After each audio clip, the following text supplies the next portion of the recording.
ನಮಸ್ಕಾರ ವೀಕ್ಷಕರೇ, ವೈದ್ಯರೊಂದಿಗಿನ ಸಂವಾದದ ಈ ಕಾರ್ಯಕ್ರಮ ಫಾದರ್ ಮುಲ್ಲರ್ಸ್ ಆಸ್ಪತ್ರೆ ಪ್ರಸ್ತುತಪಡಿಸುವ ಆರೋಗ್ಯ ಕಿರಣ ಕಾರ್ಯಕ್ರಮಕ್ಕೆ ಸ್ವಾಗತ. ಈ ದಿನ ನಾವು ವೈದ್ಯರೊಂದಿಗಿನ ಈ ಸಂವಾದದಲ್ಲಿ ನ್ಯುಮೋನಿಯಾ ಕಾಯಿಲೆಯ ಬಗೆಗೆ ವೈದ್ಯರಿಂದ ಮಾಹಿತಿಯನ್ನು ಪಡಿತಾ ಇದ್ದೇವೆ, ಸಲಹೆಯನ್ನು ಕೇಳ್ತಾ ಇದ್ದೇವೆ. Doctor Prashant Y M general medicine ವಿಭಾಗದ ಮುಖ್ಯಸ್ಥರು ಫಾದರ್ ಮುಲ್ಲರ್ಸ್ ಆಸ್ಪತ್ರೆಯಲ್ಲಿ, ಅವರು ನಮ್ಮ ಜೊತೆಗಿದ್ದಾರೆ. ಅವ್ರ ಜೊತೆ ಇವತ್ತು ನ್ಯುಮೋನಿಯಾ ಕಾಯಿಲೆಯ ಬಗೆಗೆ ತಿಳಿದುಕೊಳ್ಳೋಣ. ಡಾಕ್ಟ್ರೇ ನಮಸ್ತೆ. ಡಾಕ್ಟ್ರೆ ಏನಿದು ನ್ಯುಮೋನಿಯಾ ಅನ್ನುವಂಥ ಕಾಯಿಲೆ? ನ್ಯುಮೋನಿಯಾ ಅನ್ನುವಂಥದ್ದು ಒಂದು ಶ್ವಾಸಕೋಶದಲ್ಲಿ ಆಗುವ ಒಂದು ಇನ್ಫೆಕ್ಷನ್ ಅಂತ ಹೇಳಿದರೆ ಒಂದು ಬ್ಯಾಕ್ಟೀರಿಯಾ ಅಥವಾ ವೈರಸ್ ಅಥವಾ ಫಂಗಸ್ ಶ್ವಾಸಕೋಶದಲ್ಲಿ ಹೋಗಿ ಅಲ್ಲಿ ರೋಗವನ್ನು ಉಂಟು ಮಾಡೋದಕ್ಕೆ ಇನ್ಫೆಕ್ಷನ್ ಅಂತ ನಾವು ಹೇಳೋದು. ರೆಸ್ಪಿರೇಟರಿ ಇನ್ಫೆಕ್ಷನ್ ಅಂತ. ಅದರಲ್ಲಿ ಒಂದು ಟೈಪ್ ನ್ಯುಮೋನಿಯಾ. ನಮಗೆ 2 ಶ್ವಾಸಕೋಶ ಇದೆ. 2 ಶ್ವಾಸಕೋಶದಲ್ಲಿಯೂ ನ್ಯುಮೋನಿಯಾ ಆಗ್ಬೋದು, ಒಂದರಲ್ಲೇ ನ್ಯುಮೋನಿಯಾ ಆಗ್ಬೋದು. ಈ ನ್ಯುಮೋನಿಯಾ ಆದರೆ ರೋಗಿಗಳು ಸಾಮಾನ್ಯವಾಗಿ ಕೆಮ್ಮು, ಕಫ, ಜ್ವರ ಅಂತ ಬರ್ತಾರೆ. ಸೊ ಬೇಸಿಕಲಿ ಒಂದು ಶ್ವಾಸಕೋಶದ ಇನ್ಫೆಕ್ಷನ್, ಅದರಿಂದಾಗಿ ಕೆಮ್ಮು, ಕಫ, ಜ್ವರ ಉಂಟಾಗಬಹುದು. ಓಕೆ. ಹೇಗೆ ಬರ್ತದೆ? ಏನು ಕಾರಣಗಳು ಕಾಯಿಲೆ ಬರಲಿಕ್ಕೆ ಮೂಲ ಕಾರಣ?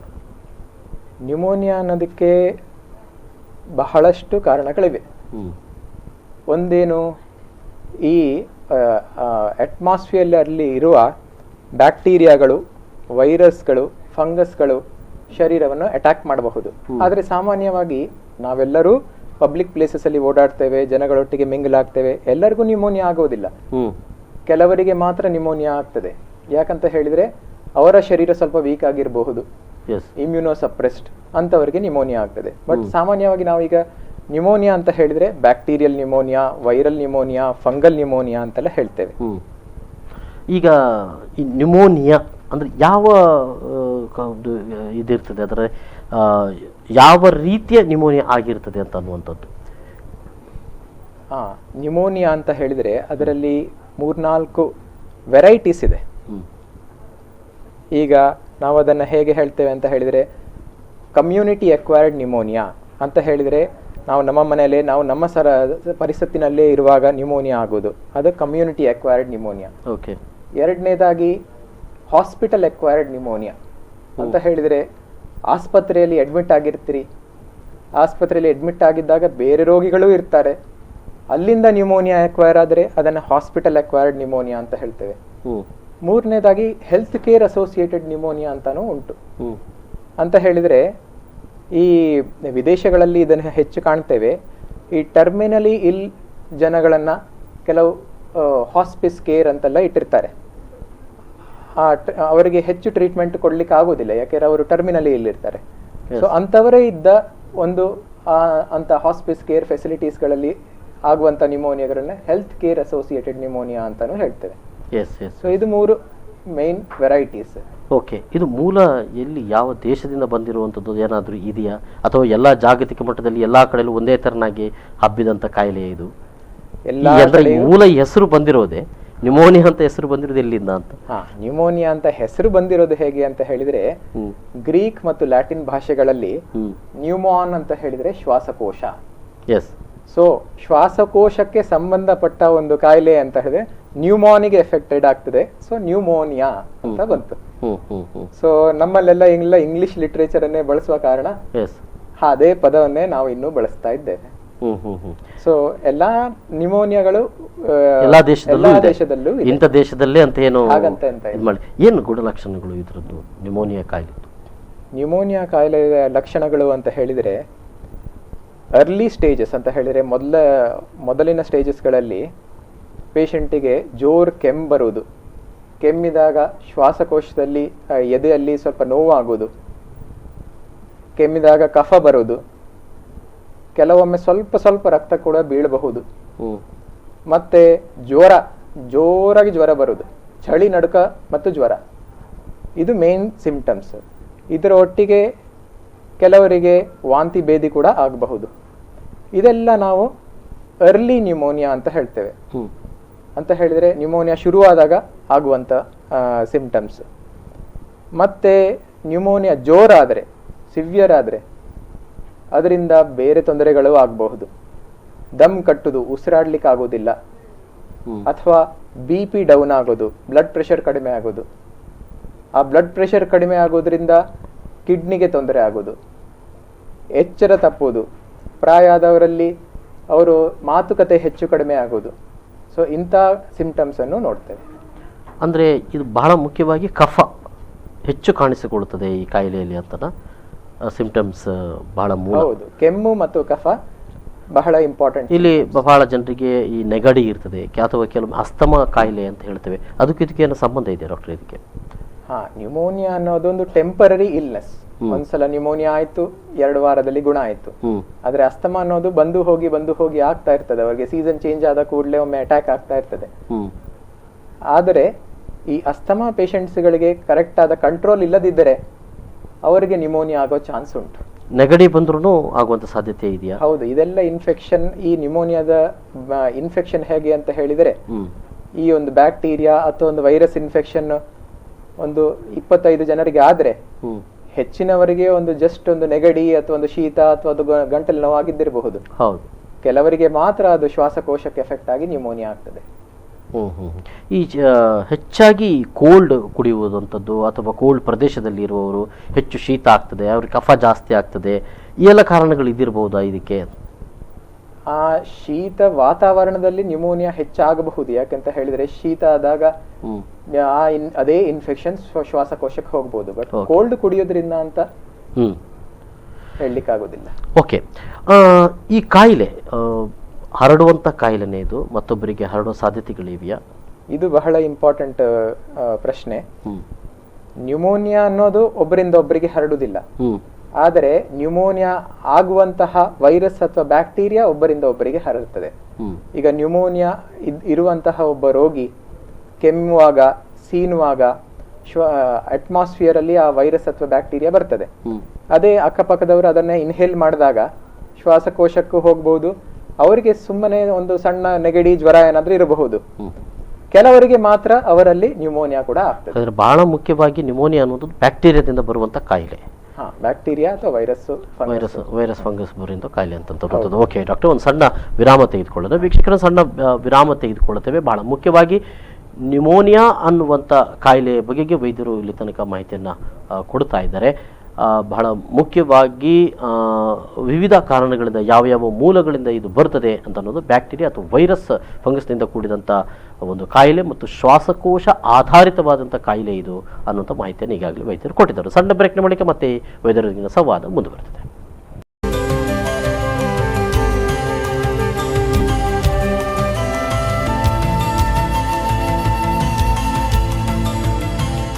ಮತ್ತೊಮ್ಮೆ ಸ್ವಾಗತ ವೀಕ್ಷಕರೇ. ನಾವು ವೈದ್ಯರೊಂದಿಗಿನ ಸಂವಾದದ ಈ ಕಾರ್ಯಕ್ರಮದಲ್ಲಿ ಫಾದರ್ ಮುಲ್ಲರ್ಸ್ ಆಸ್ಪತ್ರೆ ಪ್ರಸ್ತುತಪಡಿಸುವ ಆರೋಗ್ಯ ಕಿರಣ ಕಾರ್ಯಕ್ರಮದಲ್ಲಿ ಇವತ್ತು ನ್ಯೂಮೋನಿಯಾ ಕಾಯಿಲೆಯ ಬಗೆಗೆ ಮಾಹಿತಿಯನ್ನು ಪಡ್ಕೊಳ್ತಾ ಇದ್ದರು. Doctor Prashant Y M father Muller's ಆಸ್ಪತ್ರೆಯಲ್ಲಿ ಜನರಲ್ ಮೆಡಿಸಿನ್ನ ಮುಖ್ಯಸ್ಥರು ಕೂಡ ಆಗಿದ್ದಾರೆ. ಅವರು ನಮ್ಮ ಜೊತೆಗಿದ್ದಾರೆ. ಈಗಾಗಲೇ ನಾವು ಮಾತಾಡ್ತಾ ಇದ್ದೆವು ಈ ಕಾಯಿಲೆ ಹೇಗೆ ಬರ್ತದೆ ಅನ್ನುವಂಥದ್ರ ಬಗೆಗೆ ನಾವು ಕೇಳ್ತಾ ಇದ್ದೆವು, ಮತ್ತು ಈ ಕಾಯಿಲೆ ಏನು ಅನ್ನೋದ್ರ ಬಗ್ಗೆ ಮತ್ತು ಅದರ ಗುಣಲಕ್ಷಣಗಳು ಏನು ಅನ್ನೋದ್ರ ಬಗೆಗೆ ಈಗಾಗಲೇ ವೈದ್ಯರು ಒಂದಷ್ಟು ಮಾಹಿತಿಯನ್ನು ಕೊಟ್ಟಿದ್ದಾರೆ. ಡಾಕ್ಟರ್, ಈಗಲೇ ಹೇಳಿದಿರಿ, ಅಂದರೆ ಇದು ಸಾಂಕ್ರಾಮಿಕ ರೋಗ, ಅದು ಹರಡುವಂಥ ಕಾಯಿಲೆ. ಅಂದರೆ ಶೀನಿದಾಗ ಅದರಲ್ಲಿರುವಂಥ ಬ್ಯಾಕ್ಟೀರಿಯಾ ಇನ್ನೊಬ್ಬರಿಗೆ ಹೋದಾಗ ಈ ನ್ಯೂಮೋನಿಯಾ ಕಾಯಿಲೆ ಹರಡಬಹುದು ಅಂತ ಅನ್ನುವಂಥದ್ದು. ಅಂದರೆ ತುಂಬ ಅಪಾಯಕಾರಿಯಾಗಿ ಹರಡುವಂಥ ಸಾಧ್ಯತೆಗಳು ಇವೆಯಾ? ಇದು ಹೇಗೆ ಅಂತ ಹೇಳಿದ್ರೆ, ಒಬ್ಬರಿಂದ ಇನ್ನೊಬ್ಬರಿಗೆ ಹಾಗೆ ಹರಡ್ತದೆ. ಅದು ಹರಡುವ ವಿಧಾನಗಳು ಹೇಗೆ ಅಂತ ಹೇಳಿದ್ರೆ ಡ್ರಾಪ್ಲೆಟ್ ಇನ್ಫೆಕ್ಷನ್ ಅಂತ ಹೇಳ್ತೇವೆ. ಅಂತ ಹೇಳಿದ್ರೆ ಒಬ್ರು ಸೀನ್ದಾಗ, ಒಬ್ರು ಕೆಮ್ಮಿದಾಗ ಅಟ್ಮಾಸ್ಫಿಯರ್ ಅಲ್ಲಿ ಸಣ್ಣ ಸಣ್ಣ ಡ್ರಾಪ್ಲೆಟ್ಸ್ ಆಗಿರ್ತದೆ. ಆ ಡ್ರಾಪ್ಲೆಟ್ಸ್ ಅನ್ನ ಅಕ್ಕಪಕ್ಕದವರು ಉಸಿರಾಡಿದ ಕೂಡಲೇ ಅವ್ರಿಗೆ ಬರಬಹುದು. ಇನ್ನೊಂದು ಏನು ಅಂತ ಹೇಳಿದ್ರೆ, ನಾವೀಗ ಕೆಲವೊಮ್ಮೆ ಸೀನುವಾಗ ಕೈ ಇಟ್ಕೊಂಡು ಸೀನ್ತೇವೆ, ಹೌದು, ಮತ್ತೆ ಇನ್ನೊಬ್ಬರಿಗೆ ಇನ್ನೊಂದು ಹ್ಯಾಂಡ್ ಶೇಕ್ ಕೊಡ್ತೇವೆ. ಆಗ ಒಬ್ಬರಿಂದ ಒಬ್ಬರಿಗೂ ಹರಡುವ ಚಾನ್ಸ್ ಉಂಟು. ಆದ್ರೆ ಆ ಮನುಷ್ಯನಲ್ಲಿ ಅವನ ಇಮ್ಯುನಿಟಿ ಹೇಗಿದೆ ಅದನ್ನು ಹೊಂದಿಕೊಂಡು ಅವನಿಗೆ ಎಷ್ಟು ಇನ್ಫೆಕ್ಷನ್ ಆಗ್ತದೆ ಅಂತ ಆಗ್ತದೆ. ಕೆಲವರಿಗೆ ಬರೇ ಒಂದು ಶೀತ ನೆಗಡಿ ಆಗ್ಬೋದು, ಕೆಲವರಿಗೆ ನ್ಯೂಮೋನಿಯಾವರೆಗೂ, ಶ್ವಾಸಕೋಶಕ್ಕವರೆಗೂ ಹೋಗ್ಬೋದು. ಅಂದ್ರೆ ಯಾವ ವಯಸ್ಕರಿಗೆ ಹೆಚ್ಚು ಬೇಗನೆ ಹರಡುವಂಥದ್ದು ಮತ್ತು ಬರುವ ಸಾಧ್ಯತೆಗಳು ಅಂತ ಏನಾದರೂ ಇದೆಯಾ? ಹೌದು, ಈ ನ್ಯೂಮೋನಿಯಾ ಅನ್ನೋದು ಸಾಮಾನ್ಯವಾಗಿ ನಾವು ನೋಡುದು ಈ 2 ವರ್ಷಕ್ಕಿಂತ ಕಡಿಮೆ ಇರುವ ಮಕ್ಕಳಲ್ಲಿ, ಇಲ್ಲ ಅಂತ ಹೇಳಿದ್ರೆ 65 ವರ್ಷಕ್ಕಿಂತ ಹೆಚ್ಚಿನವರ ವಯಸ್ಕರಲ್ಲಿ, ಮತ್ತೆ 3ನೇ ಮತ್ತು ವೆರಿ ಇಂಪಾರ್ಟೆಂಟ್ ಒಂದು ಗ್ರೂಪ್ ಅಂತ ಹೇಳಿದ್ರೆ ನಾವು ಇಮ್ಯುನೋ ಸಪ್ರೆಸ್ಡ್ ಅಂತ ಹೇಳ್ತೇವೆ. ಇಮ್ಯುನೋ ಸಪ್ರೆಸ್ಡ್ ಅಂತ ಹೇಳಿದ್ರೆ ಅವರ ಇಮ್ಯುನಿಟಿ ಕಡಿಮೆ ಆಗಿರುವಂತ ಸ್ಥಿತಿ. ಈಗ ಡಯಾಬಿಟಿಸ್ ಕಾಯಿಲೆ ಇದ್ದವರು ಸರಿಯಾಗಿ ಟ್ರೀಟ್ಮೆಂಟ್ ಮಾಡದಿದ್ರೆ ಅವರ ಇಮ್ಯುನಿಟಿ ಕಡಿಮೆ ಆಗ್ತದೆ. ಕ್ಯಾನ್ಸರ್ ಕಾಯಿಲೆ ಇದ್ದವ್ರಿಗೆ ಕೀಮೋಥೆರಪಿ ಆಗ್ತಾ ಇರುವಾಗ ಅವರ ಇಮ್ಯುನಿಟಿ ಕಡಿಮೆ ಆಗಿರ್ತದೆ. ಮತ್ತೆ ಕೆಲವೊಮ್ಮೆ ನಾವೇ ನಮ್ಮ ಇಮ್ಯುನಿಟಿ ಕಡಿಮೆ ಮಾಡಿಕೊಳ್ತೇವೆ. ಈ ಸ್ಮೋಕಿಂಗ್ ಮಾಡುವಾಗ, ಡ್ರಿಂಕ್ಸ್ ಮಾಡುವಾಗ ಇಮ್ಯುನಿಟಿ ಕಡಿಮೆ ಆಗ್ತದೆ. ಇಂಥ ಇಮ್ಯುನಿಟಿ ಕಡಿಮೆ ಆದ ಸ್ಥಿತಿಗಳಲ್ಲಿ ನ್ಯೂಮೋನಿಯಾ ಅನ್ನೋದು ತುಂಬಾ ಸೀರಿಯಸ್ ಆಗಿ ಅಟ್ಯಾಕ್ ಆಗುವ ಚಾನ್ಸ್ ಉಂಟು. ಇದಕ್ಕೆ ಕಾಲ ಅಂತ ಮಳೆಗಾಲದಲ್ಲಿ ಜಾಸ್ತಿ ಬರುದು, ಚಳಿಗಾಲ ಜಾಸ್ತಿ, ಸೆಕೆಗಾಲ. ಸಾಮಾನ್ಯವಾಗಿ ಈ ಶೀತ ಅನ್ನೋದು ನಾವು ನೋಡೋದು ಈ ಮಳೆಗಾಲದಲ್ಲಿ, ಚಳಿಗಾಲದಲ್ಲಿ. ಆ ಶೀತ ಅನ್ನೋದ್ರಿಂದಾನೇ ನ್ಯೂಮೋನಿಯಾ ಆಗ್ಬಹುದು. ಸೊ ಆದ ಕಾರಣ ನಾವು ನ್ಯೂಮೋನಿಯಾ ಕೂಡ ಹೆಚ್ಚಾಗಿ ವಿಂಟರ್ಸ್ ನಲ್ಲೇ ನೋಡ್ತೇವೆ, ಚಳಿಗಾಲದಲ್ಲಿ.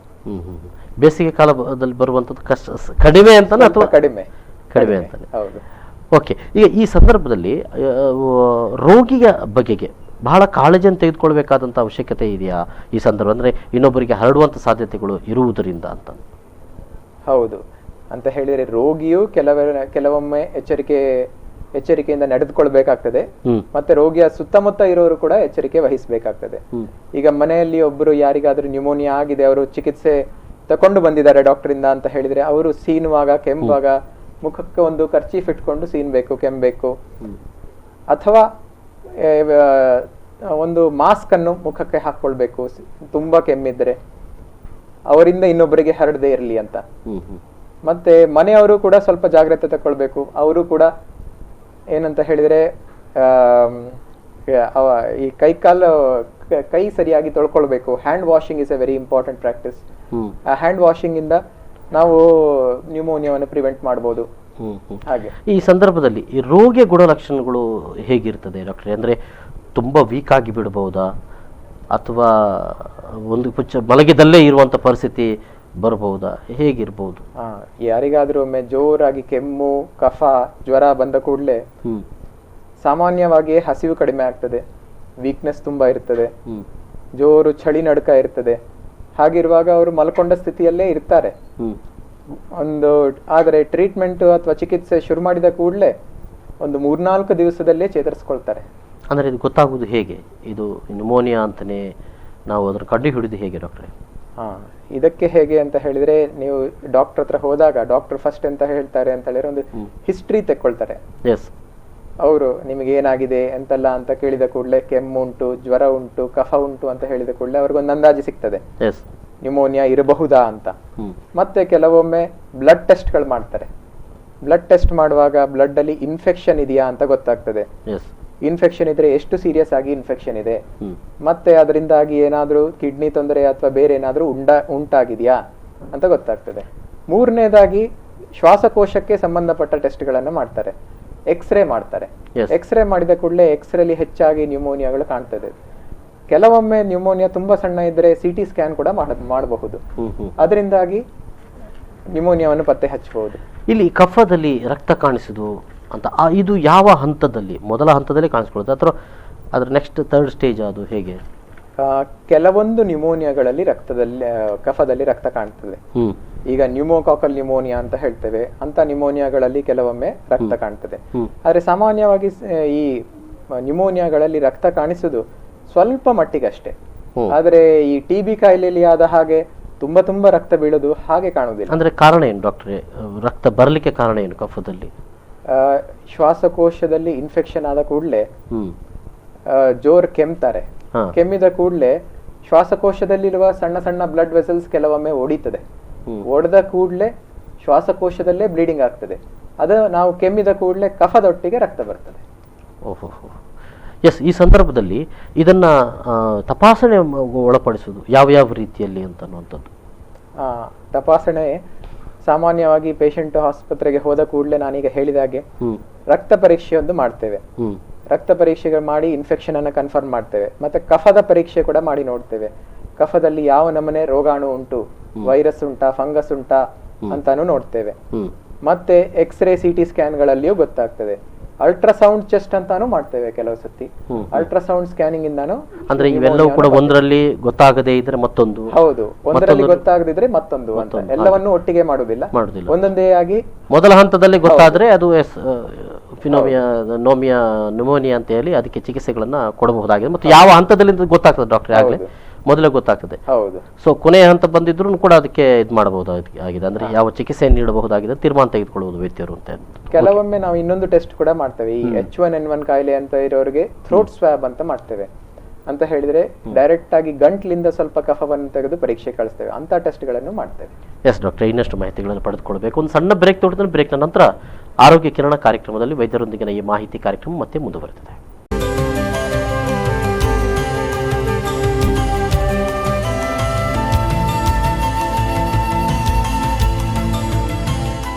ಮತ್ತೊಮ್ಮೆ ಸ್ವಾಗತ ವೀಕ್ಷಕರೇ. ಫಾದರ್ ಮುಲ್ಲರ್ಸ್ ಆಸ್ಪತ್ರೆ ಪ್ರಸ್ತುತಪಡಿಸುವ ಆರೋಗ್ಯ ಕಿರಣ ವೈದ್ಯರೊಂದಿಗಿನ ಸಂವಾದದ ಮಾಹಿತಿಯ ಈ ಕಾರ್ಯಕ್ರಮದಲ್ಲಿ ಇವತ್ತು ನ್ಯೂಮೋನಿಯಾ ಅನ್ನುವಂಥ ಕಾಯಿಲೆಯ ಬಗೆಗೆ doctor Prashant Y M, father Muller's ಆಸ್ಪತ್ರೆಯ ಜನರಲ್ ಮೆಡಿಸಿನ್ನ ಮುಖ್ಯಸ್ಥರು ಆಗಿದ್ದಾರೆ. ಅವ್ರ ಜೊತೆ ನಾನು ಈಗಾಗಲೇ ಚರ್ಚೆ ಮಾಡ್ತಾ ಇದ್ದಾರೆ. ಬಹಳ ಕಫದಿಂದ ಕೂಡಿದಂಥ ಒಂದು ಕಾಯಿಲೆ, ಶ್ವಾಸಕೋಶಕ್ಕೆ ಸಂಬಂಧಿಸಿದಂಥ ಒಂದು ಕಾಯಿಲೆ. ಕಫದಲ್ಲಿ ಕೊನೆಯ ಅದು ಒಂದು ಹಂತದಲ್ಲಿ ರಕ್ತಸ್ರಾವ ಆಗುವಂಥ, ರಕ್ತ ಕೂಡ ಬರುವಂಥ ಸಾಧ್ಯತೆಗಳು ಕೂಡ ಇವೆ ಅಂತ ಅನ್ನುವಂಥದ್ದು. ಇನ್ನು ಇದು ಹರಡುವ ಕಾಯಿಲೆ ಕೂಡ ಹೌದು, ಆದರೆ ಶೀನುವಂಥ ಸಂದರ್ಭದಲ್ಲಿ ಇದು ಇನ್ನೊಬ್ಬರಿಗೆ ಹರಡುವಂಥ ಸಾಧ್ಯ. ಹಾಗಾಗಿ ಬಹಳ ಶುಚಿತ್ವದಲ್ಲಿರುವಂಥದ್ದು, ಕೈಕಾಲುಗಳನ್ನು ತೊಳೆದಿರುವಂಥದ್ದು, ಮನೆಯನ್ನು ಕ್ಲೀನಾಗಿ ಇಡುವಂಥದ್ದು ಬಹಳ ಅವಶ್ಯಕವಾಗಿರ್ತದೆ ಅಂತ ಈಗಾಗಲೇ ವೈದ್ಯರು ಮಾಹಿತಿಯನ್ನು ಕೊಟ್ಟಿದ್ದಾರೆ. ಡಾಕ್ಟ್ರೇ, ಪರಿಸ್ಥಿತಿ ತುಂಬ ಮಿತಿ ಬರೋದ ಸಾಧ್ಯತೆ ಇದೆಯಾ? ಅಂದರೆ ರೋಗಿಯನ್ನು ಸೀದಾ ಹೋಗಿ ಆಸ್ಪತ್ರೆಯಲ್ಲಿ ದಾಖಲು ಮಾಡುವಂಥ ಪರಿಸ್ಥಿತಿ ಕೂಡ ಬರ್ತದ ಈ ಒಂದು ಕಾಯಿಲೆಯಲ್ಲಿ ಅಂತ? ಹೌದು. ಅಂತ ಹೇಳಿದ್ರೆ ನ್ಯೂಮೋನಿಯಾ ಬಹಳ ಅರ್ಲಿ ಸ್ಟೇಜ್ಗಳಲ್ಲಿ ಆಸ್ಪತ್ರೆಗೆ ಪೇಷಂಟ್ ಬಂದಾಗ, ಬರೇ ಒಂದು ಕೆಮ್ಮಿತ್ತು, ಸ್ವಲ್ಪ ಜ್ವರ ಉಂಟು, ಕಫ ಬರ್ತಾ ಉಂಟು ಅಂತ ಹೇಳಿದಾಗ ಅದಕ್ಕೆ ಮಾತ್ರೆಗಳನ್ನು ಕೊಟ್ಟು ಮನೆಯಲ್ಲೇ ಚಿಕಿತ್ಸೆ ಪಡೆದು ಗುಣ ಮಾಡಿಸ್ಬೋದು. ಆದರೆ ಕೆಲವೊಮ್ಮೆ ಪರಿಸ್ಥಿತಿಯಿಂದಾಗಿ ಅವ್ರಿಗೆ ಆಸ್ಪತ್ರೆಗೆ ಬೇಗ ಬರ್ಲಿಕ್ಕೆ ಆಗುದಿಲ್ಲ, ಸ್ವಲ್ಪ ಲೇಟ್ ಆಗಿ ಬರ್ತಾರೆ. ಮತ್ತೆ ಇಲ್ಲ ಅಂತ ಹೇಳಿದ್ರೆ ಪ್ರಾಯ ಆದವರು, ಸಣ್ಣ ಮಕ್ಕಳಲ್ಲಿ ಸಡನ್ ಆಗಿ ಹೆಚ್ಚು ಕಡಿಮೆಗಳಾಗ್ತವೆ. ಆಗ ಆಸ್ಪತ್ರೆಗೆ ಬಂದಾಗ ವೈದ್ಯರು ಚೆಕ್ ಮಾಡಿ ನೋಡ್ತಾರೆ. ಚೆಕ್ ಮಾಡಿ ನೋಡಿದ ಕೂಡಲೇ ಅವರಿಗೆ ಕಾಂಪ್ಲಿಕೇಶನ್ಸ್ ಅಂತ ಗೊತ್ತಾಗ್ತದೆ. ಬ್ಲಡ್ ಪ್ರೆಷರ್ ಕಡಿಮೆ ಆಗಿದ್ದಿರಬಹುದು, ಕಿಡ್ನಿ ತೊಂದರೆಯ ಸೂಚನೆಗಳು ಕಂಡಿರಬಹುದು, ಉಸಿರಾಟಕ್ಕೆ ತುಂಬಾ ಕಷ್ಟಪಡುವುದನ್ನು ನೋಡಿರ್ಬೋದು, ಅಥವಾ ಎಚ್ಚರ ಅನ್ನೋದರಲ್ಲಿ ಏನಾದ್ರು ವ್ಯತ್ಯಾಸಗಳು ಕಂಡಿರಬಹುದು. ಹಾಗೆ ಏನಾದ್ರು ಇದ್ದಲ್ಲಿ ಅವರು ಕೂಡಲೇ ರೋಗಿಯನ್ನು ಆಸ್ಪತ್ರೆಯಲ್ಲಿ ದಾಖಲು ಮಾಡಿಕೊಳ್ತಾರೆ. ಈ ಸಂದರ್ಭದಲ್ಲಿ ರೋಗಿ ತೀರ ಕ್ಷೀಣ ಆಗುವುದು, ಅಂದರೆ ತುಂಬ ಬಹಳ ದಡಿಯರಾಗಿರ್ತಾರೆ, ಬಲಿಷ್ಠರಾಗಿರ್ತಾರೆ, ತುಂಬ ಸಪೂರಾಗಿಬಿಡ್ತಾರೆ ಅಂತ ಅನ್ನುವಂಥದ್ದು, ಈ ರೀತಿಯ ಪರಿಸ್ಥಿತಿ ಕೂಡ ಬರಬಹುದಾ? ಈ ಕ್ರಾನಿಕ್ ನ್ಯೂಮೋನಿಯಾಸ್ ಅಂತ ಹೇಳ್ತೇವೆ, TB ಕಾಯಿಲೆ, ಅಂತ ಕಾಯಿಲೆಗಳು ಈ ತಿಂಗಳಾನುಗಟ್ಲೆ ಹೋಗುವಂತ ಕಾಯಿಲೆಗಳಲ್ಲಿ ಕ್ಷೀಣಿಸ್ತಾರೆ. ನ್ಯೂಮೋನಿಯಾದಲ್ಲಿ ಸ್ವಲ್ಪ ಮಟ್ಟಿಗೆ ಕ್ಷೀಣಿಸ್ತಾರೆ, ಆದ್ರೆ ಇದೊಂದು ಒಂದೆರಡು ವಾರದಲ್ಲಿ ಗುಣ ಆಗುವಂತಹ ಕಾಯಿಲೆ. ಹಾಗೆ ಸ್ವಲ್ಪ ಮಟ್ಟಿಗೆ ವೆಯ್ಟ್ ಲಾಸ್ ಆಗಬಹುದು, ತುಂಬಾ ಅಂತ ವೆಯ್ಟ್ ಲಾಸ್ ಆಗುತ್ತೆ. ಈ ಕಫಗಳು ಕೆಲವೊಮ್ಮೆ ಅಲ್ಲಲ್ಲಿ ಸಿಕ್ಕಿ ಹಾಕೊಳ್ತವೆ ಅಂತ ಏನೋ ಮಾತಾಡ್ತಾರೆ, ಗೊತ್ತಿಲ್ಲ ನನಗೆ. ಆ ರೀತಿಯಾದಂಥ ಲಕ್ಷಣಗಳಿವೆಯಾ?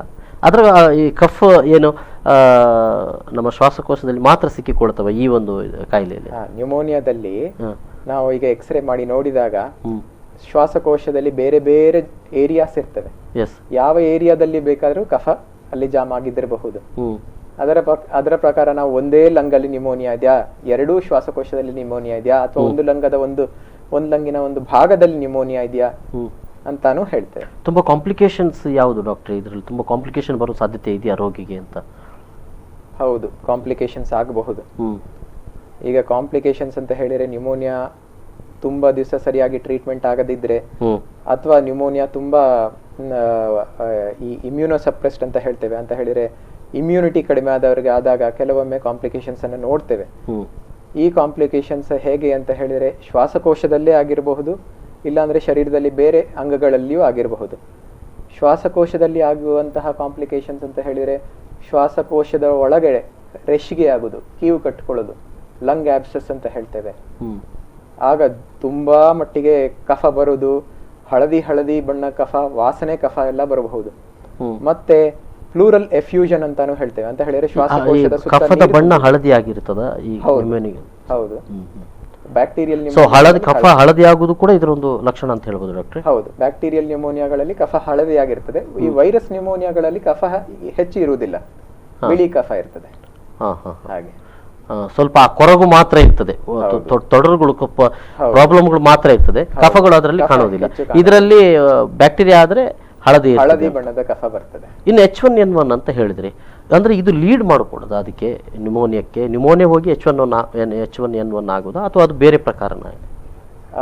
ನಾನು ಈ ಮೊದಲೇ ಹೇಳಿದಾಗೆ ಈ ಬ್ಯಾಕ್ಟೀರಿಯಲ್ ನ್ಯೂಮೋನಿಯಾ ಅಂತ ಹೇಳ್ತೇವೆ, ಬ್ಯಾಕ್ಟೀರಿಯಾದಿಂದ ಆಗುದು. ವೈರಲ್ ನ್ಯೂಮೋನಿಯಾ ವೈರಸ್ ನಿಂದ ಆಗುದು. ಈ ವೈರಸ್ ಇಂದ ಆಗುವ ನ್ಯೂಮೋನಿಯಾದ ಒಂದು ವೆರೈಟಿ H1N1. ಅದರಲ್ಲಿ ಇನ್ಫ್ಲೂಯೆನ್ಸಾ ಅಂತ ಹೇಳ್ತೇವೆ. ಇನ್ಫ್ಲೂಯೆನ್ಸಾ ಅಂತ ಹೇಳಿದ್ರೆ ಆ ವೈರಸ್ ಇಂದ ಆಗುವಂತಹ ಒಂದು ಜ್ವರ ಉಂಟಾಗುವ ಒಂದು ಕಾಯಿಲೆ. ಅದೇ ಕಾಯಿಲೆಯಲ್ಲಿ ಒಂದು ಪ್ರಕಾರ H1N1 ನ್ಯೂಮೋನಿಯಾ. ಈ ಹಂತಕ್ಕೆ ಬಂದಂತ ರೋಗಿ ಸುಮಾರು ಎಷ್ಟು ದಿನ ಬೇಕಾಗಬಹುದು ಕಾಯಿಲೆಯಿಂದ ವಾಸಿ ಆಗ್ಬೇಕಾದ್ರೆ? ಸಾಮಾನ್ಯವಾಗಿ ಬ್ಯಾಕ್ಟೀರಿಯಲ್ ನ್ಯೂಮೋನಿಯಾ ಆದರೆ ಅದು ಅರ್ಲಿ ಸ್ಟೇಜಸ್, ಮೊದಲೇ ಬಹಳ ಬೇಗ ಬಂದಿದ್ರೆ ಪೇಷಂಟ್ ಒಂದು 7 ರಿಂದ 10 ದಿವಸ ಟ್ರೀಟ್ಮೆಂಟ್ ಕೊಟ್ರೆ ಅದರಲ್ಲಿ ಗುಣ ಆಗ್ತದೆ. ಆದ್ರೆ ಆಸ್ಪತ್ರೆಗೆ ಅಡ್ಮಿಟ್ ಆಗುವಂತಹ ಪೇಷಂಟ್ ಆದರೆ ಸುಮಾರು 2 ವಾರದ ಮಟ್ಟಿಗೆ ಟ್ರೀಟ್ಮೆಂಟ್ ಕೊಡಬೇಕಾಗ್ತದೆ. ಓಕೆ, ಮತ್ತೆ ಕಾಯಿಲೆ ಬರುವ ಸಾಧ್ಯತೆ ಇದೆಯಾ? ಇದು ಹಾಗೆ ಒಮ್ಮೆ ಬಂದಾದ ಮೇಲೆ ಇನ್ನೊಂದ್ಸಲ ಬರುವಂತಹ ಕಾಯಿಲೆ ಅಲ್ಲ ಅದು. ಆದ್ರೆ ಹೇಗೆ ಅಂತ ಹೇಳಿದ್ರೆ ಮತ್ತೆ ಮತ್ತೆ ನ್ಯೂಮೋನಿಯಾ ಆಗ್ಬಹುದು ಅವನಿಗೆ ಬೇರೆ ಏಜಸ್ ಆಫ್ ಹಿಸ್ ಲೈಫ್ ಅಲ್ಲಿ. ಬೇರೆ ಕಾಯಿಲೆಗಳಿಗೆ ಏನಾದರೂ ಲೀಡ್ ಮಾಡ್ತದ ಇದು ನ್ಯೂಮೋನಿಯಾ ಕಾಯಿಲೆ ಇದ್ದವರು? ನ್ಯೂಮೋನಿಯಾ ಈಗ ನಾನು ಆಗ ಹೇಳಿದ ಕೆಲವೊಮ್ಮೆ ಶ್ವಾಸಕೋಶದಲ್ಲಿ ಕಾಂಪ್ಲಿಕೇಶನ್ಸ್ ಆಗಬಹುದು ಅಂತ. ಹಾಗೆ ನ್ಯೂಮೋನಿಯಾ ತುಂಬಾ ತೀವ್ರವಾದಾಗ ಸೆಪ್ಟಿಸೀಮಿಯಾ ಅಂತ ಆಗ್ತದೆ. ಸೆಪ್ಟಿಸೀಮಿಯಾ ಅಂತ ಹೇಳಿದ್ರೆ ಶ್ವಾಸಕೋಶದಲ್ಲಿರುವ ಸೆಪ್ಟಿಕ್ ಇಡೀ ಶರೀರದಲ್ಲಿ ಹರಡ್ತದೆ. ಹಾಗಾದಾಗ ಉಸಿರಾಟಕ್ಕೆ ತೊಂದರೆ ಆಗೋದು, ಅಕ್ಯೂಟ್ ರೆಸ್ಪಿರೇಟರಿ ಡಿಸ್ಟ್ರೆಸ್ ಸಿಂಡ್ರೋಮ್ ಅಂತ ಹೇಳ್ತೇವೆ. ಅಥವಾ ಕಿಡ್ನಿ ತೊಂದರೆ ಆಗೋದು, ಅಕ್ಯೂಟ್ ಕಿಡ್ನಿ ಇಂಜುರಿ ಅಂತ ಹೇಳ್ತೇವೆ. ಸೊ ಇಂಥ ತೊಂದರೆಗಳಾಗ್ತವೆ. ಕೆಲವೊಮ್ಮೆ BP ತುಂಬಾ ಡೌನ್ ಆಗಿ ಸೆಪ್ಟಿಕ್ ಶಾಕ್ ಅಂತ ಹೇಳ್ತೇವೆ, BP ಡೌನ್ ಆಗೋದು. ಇದೆಲ್ಲ ತುಂಬಾ ಸೀರಿಯಸ್ ಪ್ರಾಬ್ಲಮ್ಸ್ ನ್ಯೂಮೋನಿಯಾದಿಂದ ಆಗುವಂಥದ್ದು. ಇಂತಹ ಪ್ರಾಬ್ಲಮ್ಸ್ ಏನಾದರೂ ಇದ್ದರೆ ಸಾಮಾನ್ಯವಾಗಿ ನಾವು ರೋಗಿಯನ್ನು ICU ವಾರ್ಡ್ ಅಲ್ಲಿ ಇಡ್ತೇವೆ. ಈ ಮೊದಲ ಹಂತದಲ್ಲೇ ಗೊತ್ತಾದಾಗ ನನಗೆ ನ್ಯೂಮೋನಿಯಾ ಬಂದಿರಬಹುದು ಅನ್ನೋದು ಗೊತ್ತಾಗ ಆಗಲೇ ಚಿಕಿತ್ಸೆ ಮಾಡಿದ್ರೆ ಆಗಲೇ ಅದು ಗುಣಮುಖ ಆಗುವ ಸಾಧ್ಯತೆ, ಆಗಲೇ ಗುಣಮುಖ ಆಗುವ ಸಾಧ್ಯತೆ. ಒಂದು ವೇಳೆ ಬಿಟ್ರೆ ಮತ್ತದು ಕಾಂಪ್ಲಿಕೇಶನ್ ಆಗಿ ಮತ್ತೆ ಮುಂದಕ್ಕೆ ಹೋಗ್ತದೆ.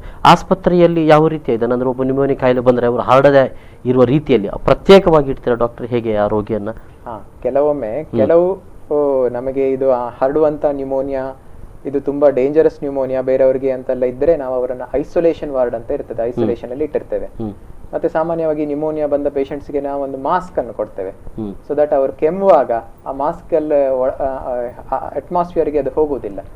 ಹಾಗೆ ಇನ್ನು ಇಂಜೆಕ್ಷನ್ ಕೊಡೋದು ಟ್ಯಾಬ್ಲೆಟ್ ಕೊಡ್ತೀರಾ ಹೇಗೆ? ನ್ಯೂಮೋನಿಯಾವನ್ನು ಗುಣ ಮಾಡಲಿಕ್ಕೆ ನಾವು ಸಾಮಾನ್ಯವಾಗಿ ಇಂಜೆಕ್ಷನ್ಸ್ ಅನ್ನೇ ಕೊಡ್ತೇವೆ ಆಸ್ಪತ್ರೆಗೆ ದಾಖಲೆ ಮಾಡಿದ ಮೇಲೆ. ಆದ್ರೆ ಅರ್ಲಿ ಸ್ಟೇಜಸ್ ಆಫ್ ನ್ಯೂಮೋನಿಯಾ ಆಸ್ಪತ್ರೆಗೆ ಬಂದಾಗ ಮಾತ್ರೆಗಳನ್ನು ಕೊಟ್ಟಿರ್ತೇವೆ. ಓಕೆ, ಅಂತೂ ಗುಣಮುಖವಾಗುವಂತ ಕಾಯಿಲೆ ಯಾರು ಹೆದರ್ಬೇಕಾಗಿ ವೈದ್ಯರ ಸಲಹೆ ಪಡೆದ್ರೆ ಸಾಕು. ನೀವು ಹೇಳಿದ್ದು ಸರಿಯೇ. ಈ ಗುಣಮುಖವಾಗುವಂತ ಕಾಯಿಲೆ 95% ಆಫ್ ನಮ್ಮ ಬೇಜವಾಬ್ದಾರಿ ಗುಣಮುಖವಾಗಂತ ಕಾಯಿಲೆ. ಆದ್ರೆ ಏನಾಗ್ತದೆ ಅಂತ ಹೇಳಿದ್ರೆ ಈ ತುಂಬಾ ಸಣ್ಣ ವಯಸ್ಸು, 2 ವರ್ಷಕ್ಕಿಂತ ಕಡಿಮೆ, 65 ವರ್ಷಕ್ಕಿಂತ ಹೆಚ್ಚು, ಅಥವಾ ಕೆಲವೊಮ್ಮೆ ಈ ಇಮ್ಯುನೋಸಪ್ರೆಸ್ಡ್ ಅಂತ ಹೇಳ್ತೇವೆ, ಈ ತಮ್ಮ ಶರೀರವನ್ನೇ ವೀಕ್ ಆದ ಸ್ಮೋಕಿಂಗು, ಡ್ರಿಂಕಿಂಗು, ಅಥವಾ ಒಂದು ಶುಗರ್ ಕಾಯಿಲೆ, ಡಯಾಬಿಟಿಸ್ ಎಲ್ಲ ಇದ್ದವರಿಗೆ ಕಾಂಪ್ಲಿಕೇಶನ್ಸ್ ಆದರೆ ಆಗ ಜೀವಕ್ಕೂ ಅಪಾಯ ಆಗುವ ಸ್ಥಿತಿ ಬರಬಹುದು. ಧನ್ಯವಾದಗಳು ಡಾಕ್ಟ್ರೆ. ನ್ಯೂಮೋನಿಯಾ ಕಾಯಿಲೆ ಬಗ್ಗೆ ಬಹಳಷ್ಟು ಮಾಹಿತಿಗಳನ್ನು ಕೊಟ್ಟಿದ್ರಿ. Thank you doctor. Thank you. Yes ವೀಕ್ಷಕರೇ, ಇದು ಆರೋಗ್ಯ ಕಿರಣದಲ್ಲಿ ಇವತ್ತು ನಾವು ನ್ಯೂಮೋನಿಯಾ ಕಾಯಿಲೆಯ ಬಗೆಗೆ ಡಾಕ್ಟರ್ ಪ್ರಶಾಂತ್ ವೈಎಂ ಅವರು ನಮಗೆ ಈ ಮಾಹಿತಿಯನ್ನು ಕೊಟ್ಟಿರುವಂಥದ್ದು. ನ್ಯೂಮೋನಿಯಾ ಕಾಯಿಲೆ ಬಂದರೆ ಏನು ಮಾಡಬೇಕು, ಬಹಳ ಗುಣಮುಖವಾಗುವಂಥ ಕಾಯಿಲೆ, ಆದರೆ ಬೇಜವಾಬ್ದಾರಿತನ ಮಾಡಿದರೆ ಮಾತ್ರ ಅದು ಮತ್ತೆ ಮುಂದಿನ ಹಂತಕ್ಕೆ ಹೋಗಬಹುದು, ಒಂದೊಮ್ಮೆ ಅಪಾಯಕಾರಿ ಕೂಡ ಆಗ್ಬೋದು. ಆದರೆ ಯಾವುದೇ ಅಸಡ್ಡೆ ಮಾಡದೆ ವೈದ್ಯರೊಂದಿಗೆ ತೋರಿಸಿದರೆ ಖಂಡಿತವಾಗಿ ಕೂಡ ನ್ಯೂಮೋನಿಯಾ ಕಾಯಿಲೆಯನ್ನು ಗುಣಪಡಿಸಬಹುದಾಗಿದೆ ಅನ್ನುವಂಥ ಮಾಹಿತಿಯನ್ನು ವೈದ್ಯರು ನಮ್ಮೊಂದಿಗೆ ಹೇಳಿದ್ದಾರೆ. ಎಸ್, ಇದು ಇವತ್ತಿನ ವೈದ್ಯರೊಂದಿಗೆ ಸಂವಾದ. ನಿರಂತರ ಸುದ್ದಿ ಮತ್ತು ಮನೋರಂಜನೆ ಮುಂದುವರುತ್ತದೆ. ನೋಡ್ತಾರೆ ವಿಫೋರ್ ನ್ಯೂಸ್. ನಮಸ್ಕಾರ.